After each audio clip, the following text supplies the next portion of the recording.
let's start broadly for a second in offsite construction. Just any sort of general upticks or regional or other types of trends that you'd say are top of mind. Yeah. So first of all, we're seeing an uptick in offsite generally. Mm-hmm.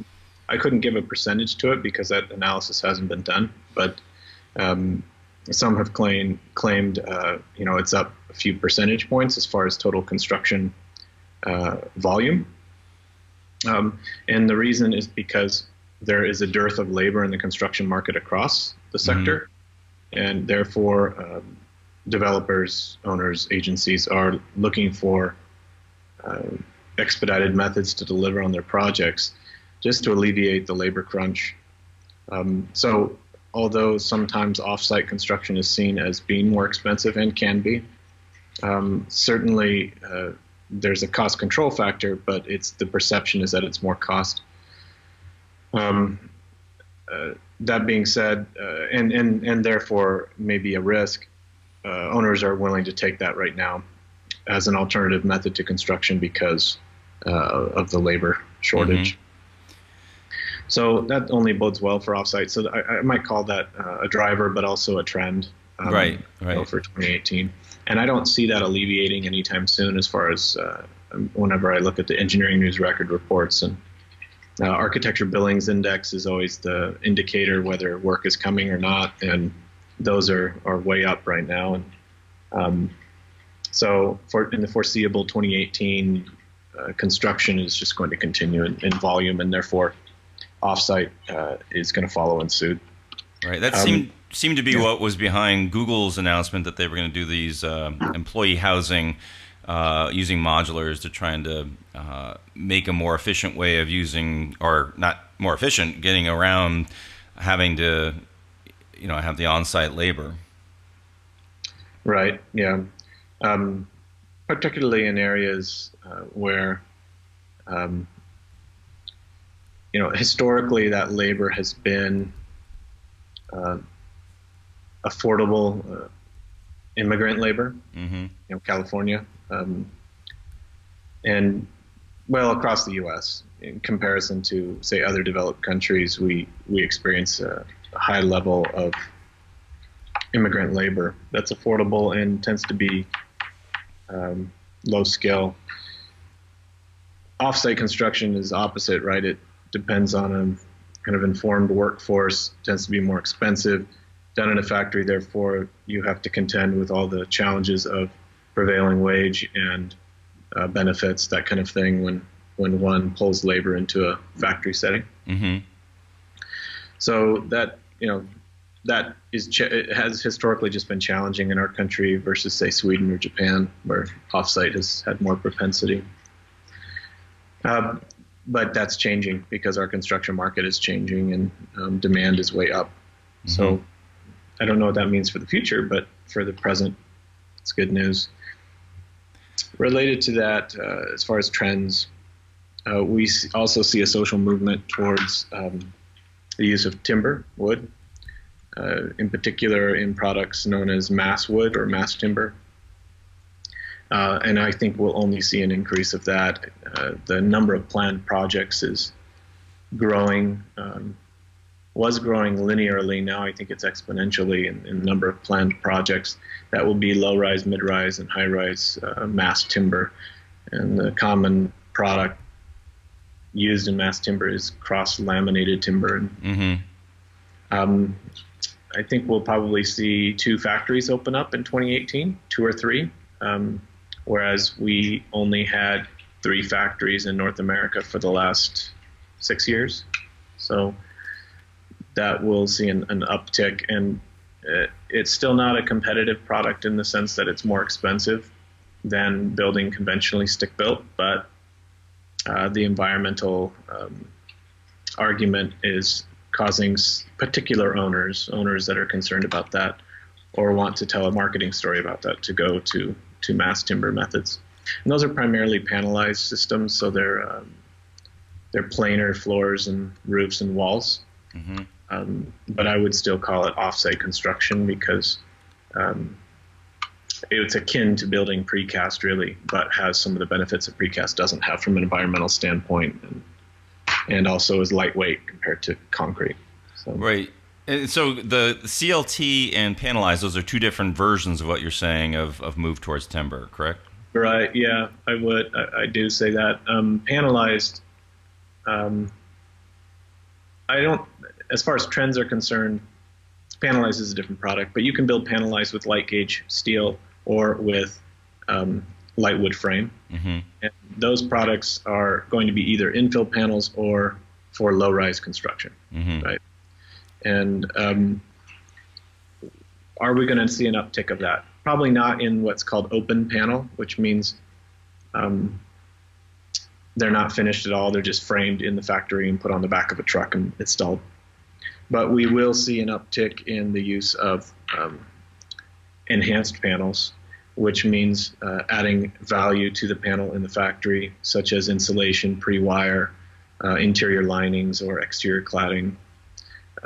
And to what degree we'll see those, it'll really depend on projects and companies and how some of the forces play out. But we have seen that across the world, an uptick in that kind of panelized product. Installation of, I think, 2 factories are being planned for open in 2018 that have panelized. Mm-hmm. So, and what is it servicing?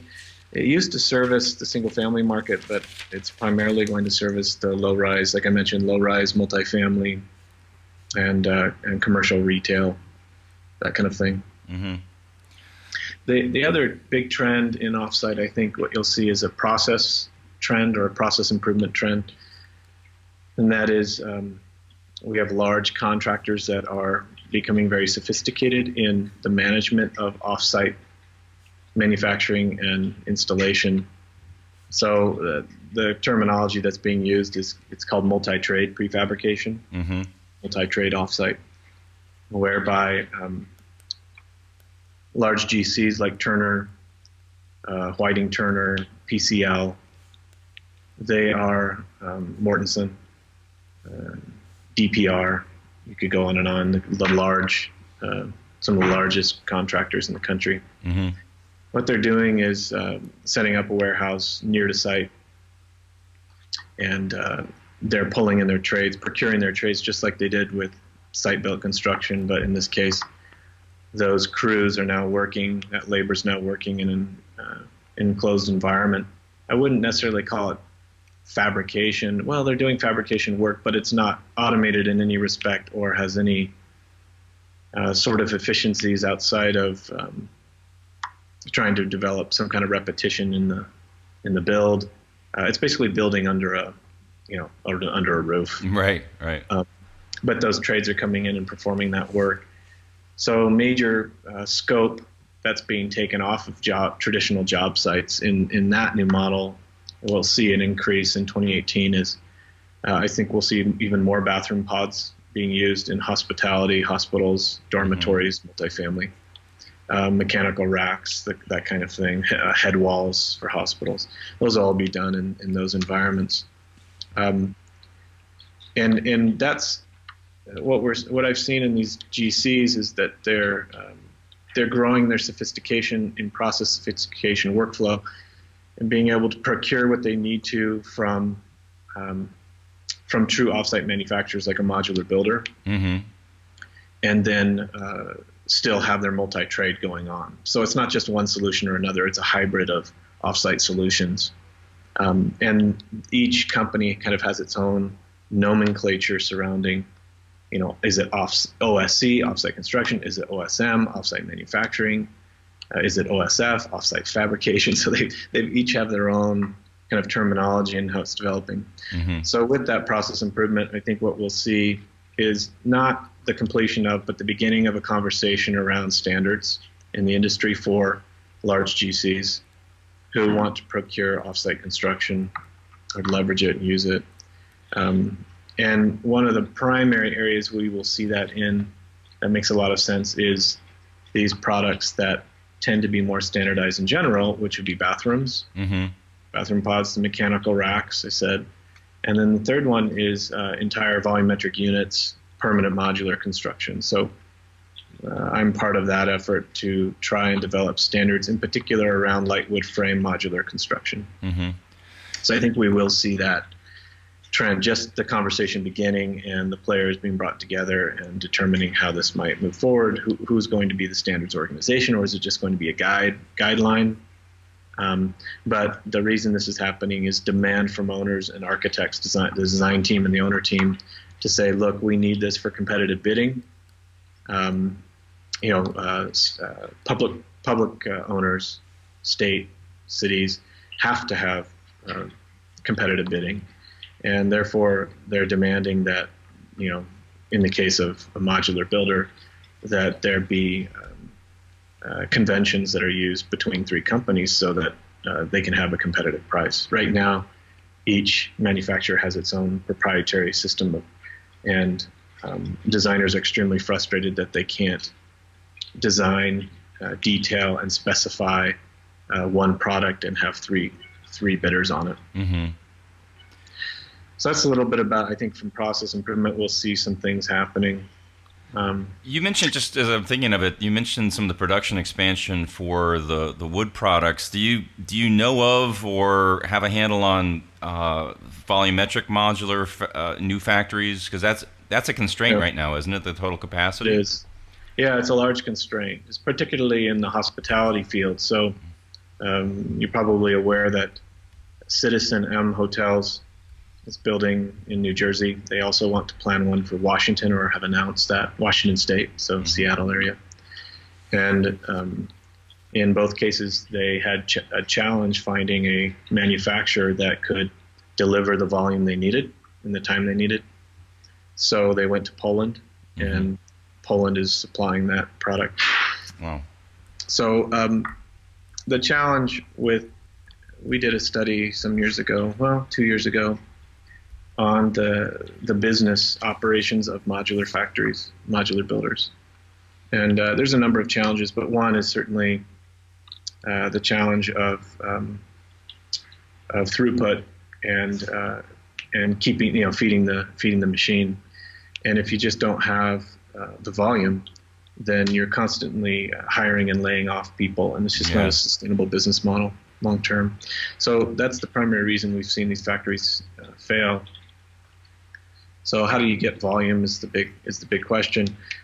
The trend we've seen in the last year is that the larger modular manufacturers that are doing hospitality work, primarily Gurdon out of Boise, right? They have decided to give a limit on the number on the order. So I think the last I heard was 250 boxes was their minimum per order, and that's just so that they can keep on top of it and have constant throughput and volume. If they stop for a special project, then it just disrupts the line. So, and I don't know how some of the new factories will respond to the situation, but certainly, given the demand for multifamily housing, particularly in the West, East has it too, but not to the level that the West does. We have, the two factories that have recently started up. Just in principle, they have not been manufacturing yet, and that is Katerra out of Phoenix, right, and Factory OS that is taking over the old Blue Homes spot in Vallejo, California. Right. They're actually doing I think they're going to do the Google work out of that factory. Yeah, they are, and Katerra took a model where they want to they'd like to be the Tesla of the building industry. I've heard that before in the past, in the last 20 years. So whether it can happen or not, I don't know. But Katerra is not necessarily addressing the broader issue of fabrication for other projects. They're doing it sort of vertically integrated, aren't they? They're vertically integrated. That's correct. So they don't even want to mess with trying to use the old model of the modular business. Right. And that being said, they're not married to any particular production method. In fact, Offsite's just a convenient tool to get at what they really want, which is the vertical integration, achieving certain kind of energy standards, and disrupting the development model altogether. Right. Now, Factory OS is different. I would call them semi-integrated, vertically integrated, in that they're going to develop their own projects, but they've also developed very strategic partnerships to produce affordable housing in the Bay Area in particular, right? Mm-hmm. Like with Google. And I think there's lots of discussions with municipalities that are trying to do public housing there. And then they have a partner architecture firm that's very well known in the Bay Area for doing affordable housing. So it's an architect that already understands the affordable housing landscape, which is valuable. Mm-hmm. David Baker Associates, I know well. And then they have a research partner on board from UC Berkeley is their, the Turner Housing Center is their research arm. And that'll be an interesting, it'll be interesting to see how that emerges. And you contrast that with, Blueprint Robotics out of Maryland, who set up operations maybe 18 months ago and primarily wants to produce panels for production builders and single family development. So that's a very different model than what, these other builders in the West are trying to do. Right. So I was going to ask you about sweet spots. And you mentioned affordable housing and hospitality.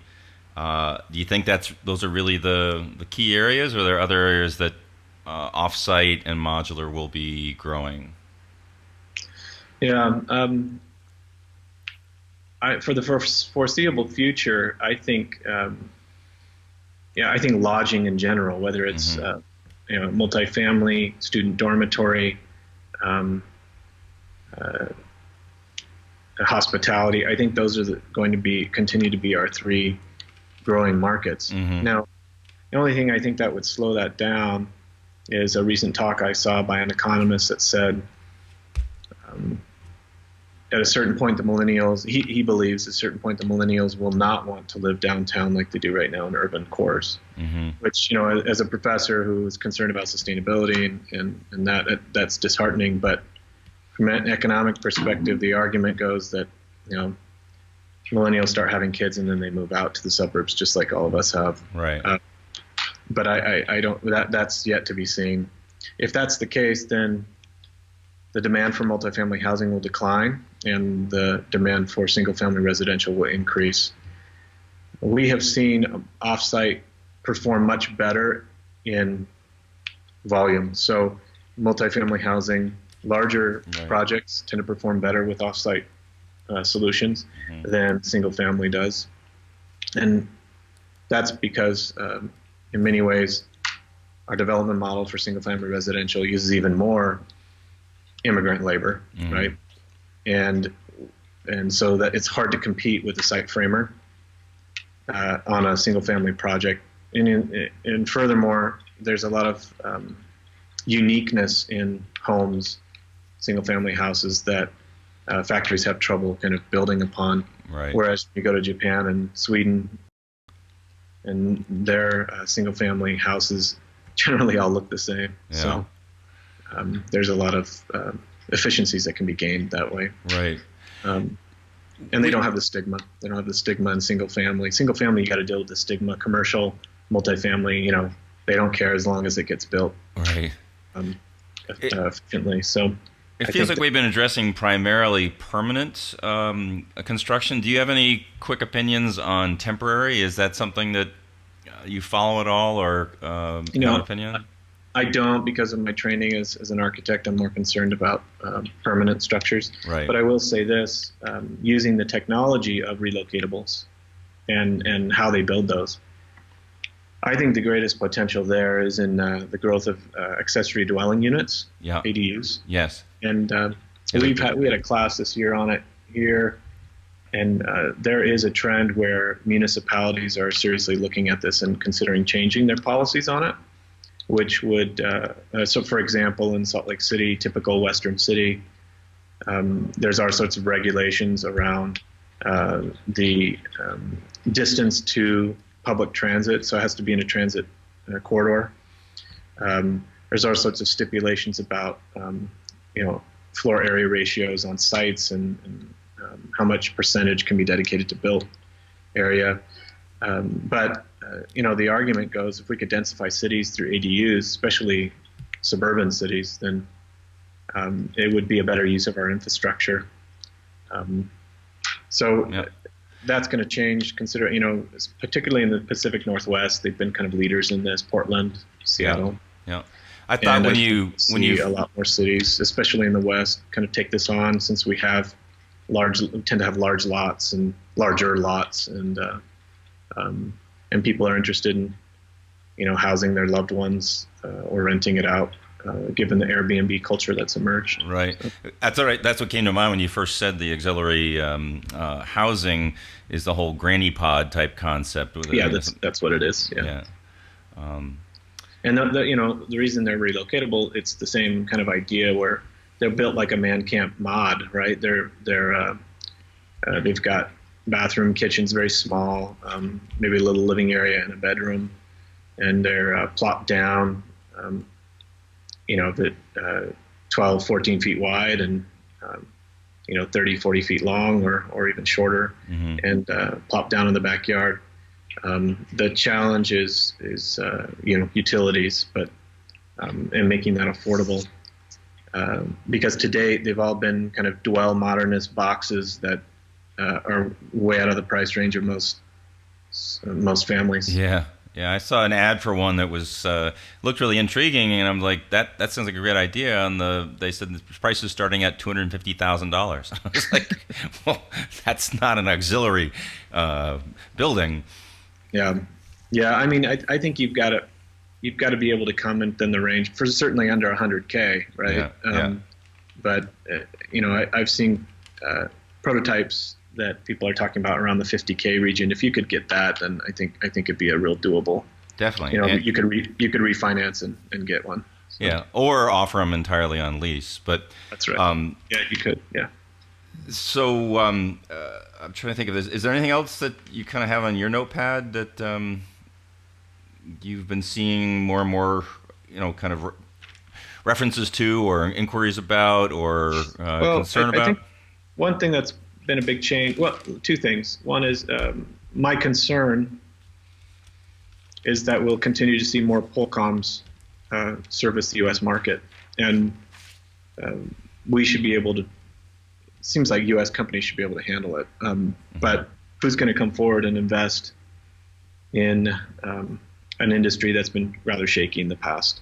And I don't know. I guess Polcom in particular thinks, hey, that we've got nothing to lose. Frankly, our labor's cheap and we need the work, so they're willing to bring their prices down to do that. My concern is we'll see it from the other direction, China. We haven't seen that yet, but that could be a concern for U.S. companies.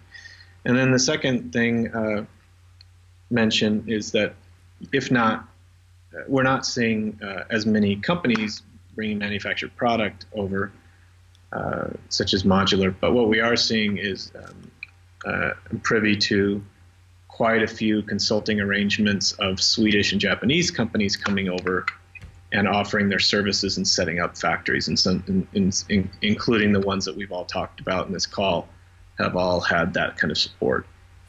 So and expertise, and so I think you'll see more and more of that, and whether that plays itself out in true business partnership relationships and investment, or just in consulting agreements and then they go away, will be seen in the future. Right. So I just don't know.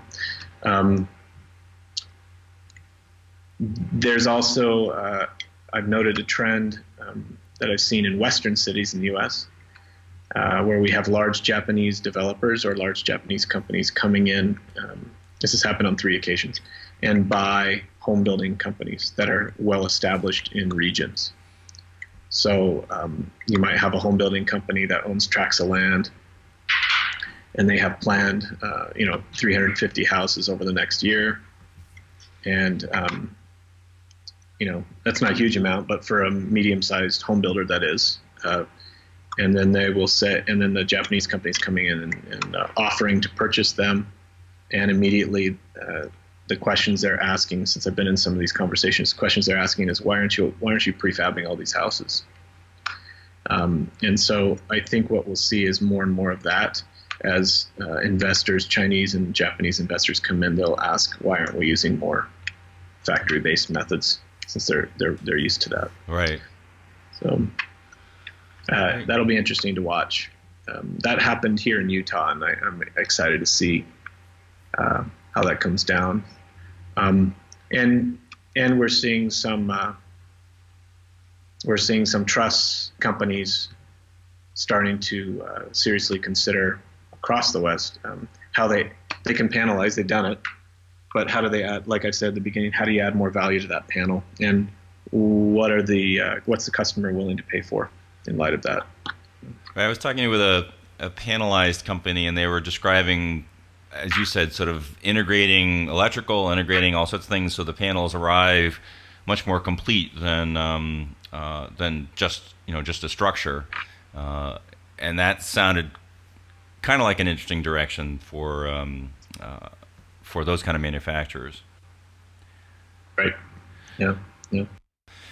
One last question about labor. So you mentioned how the labor is one of the key dynamics that this is addressing. One of my questions is, you move these things off into more rural and remote areas through factory assembly, the same kind of skill set or desire to live there and labor base might not be there. So almost like a catch-22, that you don't have enough in the city, but you can't drive them out to some remote region of Alberta.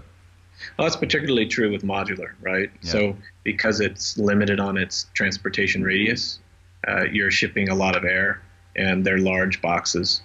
So the cost of transport goes way up with lead cars or special permits.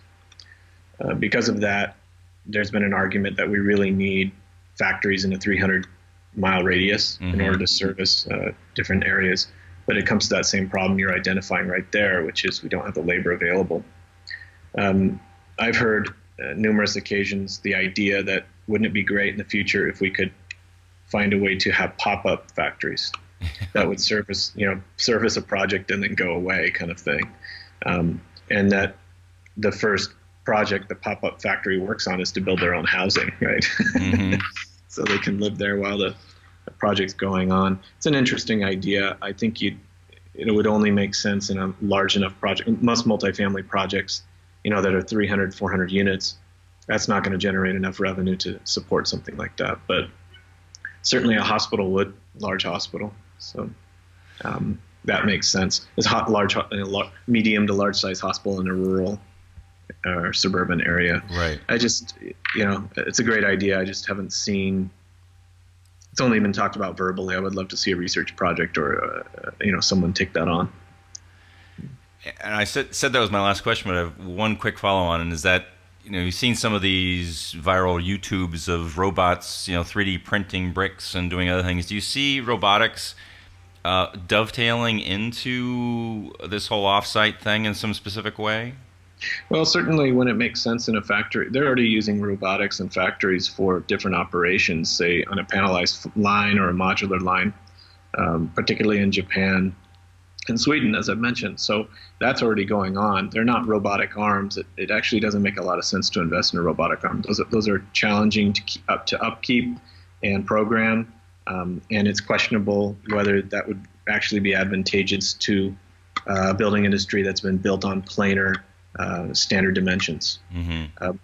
Whereas vehicles are quite a bit different, or other manufactured products in their variety.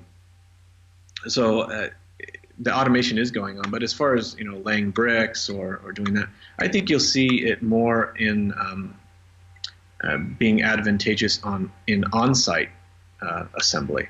So particularly with like laying bricks or doing different operations like that, you'll see. I think we'll see incremental improvements over time. I don't see a huge any particular technology that's going to be a major breakthrough and disrupt the industry from that perspective. If we talk about 3D printing in particular, that is an intriguing technology, but I think we're still, a good 50 years off where we could see that have a significant impact. Just when I run through the scenario, if I were to 3D print a building, 3D printing components in a factory, I guess, that could work. But 3D printing buildings on site, you can imagine the infrastructure and armature you'd have to install in order to do that. Yeah. It'd be cost prohibitive. So, we're just not seeing a lot in, any of the experiments I've seen.